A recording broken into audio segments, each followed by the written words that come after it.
And that's what we are going to learn today, how to cook this deliciously easy one pot chicken curry and rice. So we are going to start by rinsing the rice. Rinse the rice until the water runs clear. See, rinsing the rice with water will get rid of the impurities and some of the surface starch. Having too much surface starch is just going to make the rice soggy. You can put your rice in a sieve and rinse it under the cold running water. It's quite difficult for me to film near the sink, so I'm going to go rinse it till the water runs clear and get back to you. See, now that the water is clear, you need to leave it to soak for at least 15 to 20 minutes. So why are we soaking the rice? See, when rice cooks, two things happen. Water gets absorbed into the grain and the heat softens the starch. Soaking rice speeds up the cooking by kick-starting the absorption of water before the rice even enters the pot. So by soaking the rice and shortening the cooking time, you'll get flavorful results. So we're going to start by cutting this chicken breast into nice chunky bits and marinating them. I've used chicken breasts, but you can use drumsticks, you can use thighs, you can use any part you want. So now we are going to marinate the chicken with some yogurt, turmeric, chili, ginger, garlic, salt and pepper. Quarter teaspoon of turmeric, quarter teaspoon of chili, 2 heaped tablespoons of yogurt, some salt and some pepper.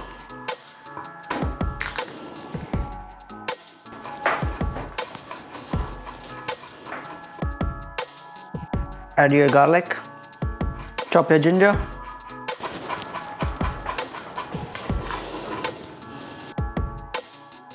so now we are going to give this a mix and let it marinate for at least 20 minutes in the fridge.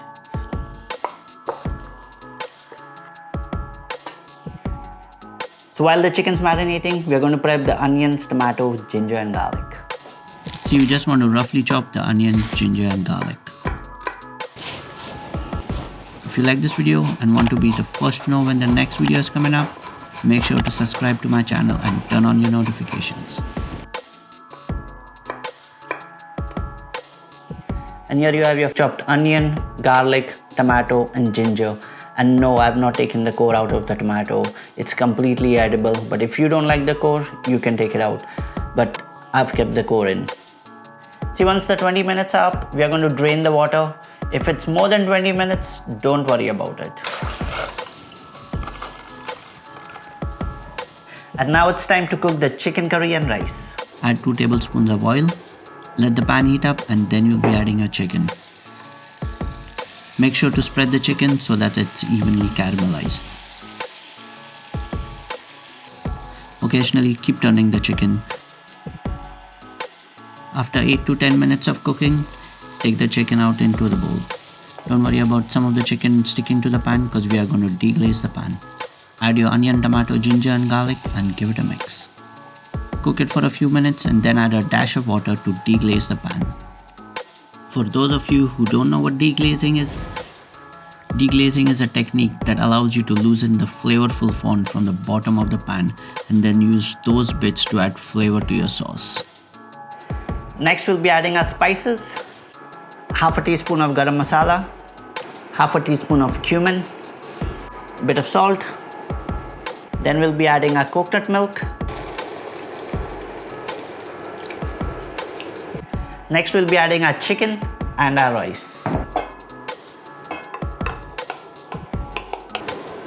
See, make sure to evenly spread out the chicken. Add the rice and try and mix it completely with the sauce and chicken. See, at this point, you'll start to smell the flavorful aromas. We are now going to cook this for 15 to 20 minutes on a medium to low flame. So while we are waiting for the chicken and rice to cook, I'm going to chop some fresh coriander to garnish the dish. Also, you must be wondering, why is there a bag on top of my coriander? See, putting the coriander in a jar with some water and putting a bag on top is going to make it last way longer in the fridge. For tips on how to store your produce right and to make it last way longer, make sure to check out the link up here. We'll be slicing the coriander and the best way to do it is to roll it up into a ball and slice it thin. After 8 to 10 minutes, check the rice and give it a mix. After 20 minutes, we're going to check if the rice is cooked. The smell and aroma is amazing. The rice is perfectly cooked. but we aren't going to have it just yet. We are going to put the lid back on and let it sit for about 5 to 10 minutes. See, letting the rice sit for 5 to 10 minutes is an important step. This will help evenly distribute the moisture through the dish, making your chicken curry even more flavorful. And at the very end, add your coriander and a nice squeeze of lemon juice. Hope you enjoyed this recipe, and I'll see you next week.